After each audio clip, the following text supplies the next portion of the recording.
Mari selama ada kesempatan di dunia ini, buka hati kita, terimalah Dia sebagai Tuhan Juru Selamat. Kita pasti diselamatkan, bukan mudah-mudahan.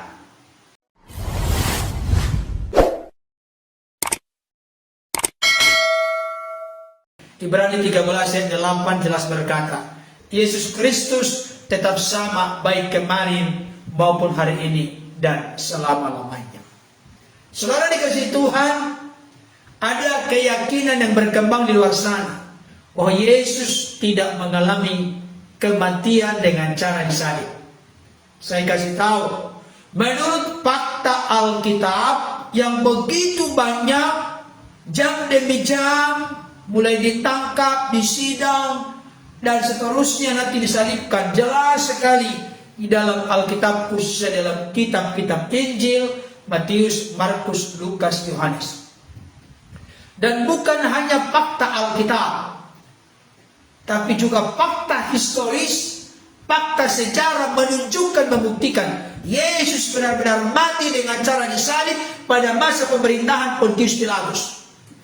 Dan Yesus yang mati itu bangkit pada hari yang ketiga, 40 hari menampakkan diri kepada murid-murid. Setelah itu Dia naik ke surga. 10 hari kemudian turunlah Roh Kudus yang melawat murid-murid para rasul dan juga orang-orang yang berkumpul di Yerusalem pada kala itu. Jadi kalau ada keyakinan yang berkembang di mana menolak kematian Yesus dengan cara disalib, itu sebenarnya dalam konteks kekristenan, siapapun yang menolak itu sampai kapanpun, itu sebenarnya seperti upaya menegakkan benang basah.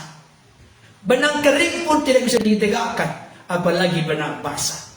Mustahil orang Kristen ragu akan kematian Yesus dengan cara disalib, kebangkitan dan kenaikannya ke surga, menyediakan tempat bagi saudara dan saya, bagi kita semua yang teguh dan percaya kepadanya. Jangan lupa, sebab Dia hidup, ada hari esok. Hari esok yang dimaksud bukan hanya penghidupan kita di dunia ini, tetapi juga hari esok yang dimaksud ada hari setelah hidup kita selesai di dunia ini, ada jaminan yang kekal. Bagi Bapak Ibu Saudara yang belum terbuka percaya, menerima Yesus sebagai Lord, sebagai Kurios, sebagai Tuhan dan Juru Selamat yang menebus, menyelamatkan hidup kita dari dosa, kematian kekal, dan dari jeratan kuasa dunia. Mari buka hati, percaya dan terimalah Dia sebagai Tuhan Juru Selamat. Maka engkau pasti diselamatkan. Kita yang sudah diselamatkan bersyukurlah. Bagi yang belum terbuka hatinya, percaya menerima Yesus sebagai Tuhan Juru Selamat, mari buka hatimu, jangan sampai terlambat. Karena ada masa dan waktunya, setiap lidah mengaku Yesus Kristus Tuhan, setiap lutut sujud menyembah kepadanya. Siapa yang punya lidah, pernah hidup di dunia ini, di masa lalu, masa kini, masa yang akan datang sampai Kristus datang. Kalau kita punya lidah, kita punya lutut, pasti ada saatnya mengaku Yesus adalah Tuhan. Tapi kalau nanti mengaku Yesus Tuhan, mengapa kau masuk neraka? Karena tidak mengaku Yesus Kristus Tuhan, tapi ternyata benar Yesus adalah Tuhan bagi kemuliaan Allah Bapa. Mari selama ada kesempatan di dunia ini, buka hati kita, terimalah Dia sebagai Tuhan Juru Selamat. Kita pasti diselamatkan, bukan mudah-mudahan. Ini bukan kesombongan, arogansi orang Kristen, tidak. Tapi itu adalah jaminan garansi Tuhan.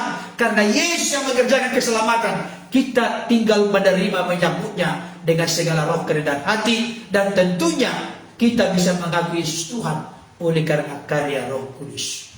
Amin.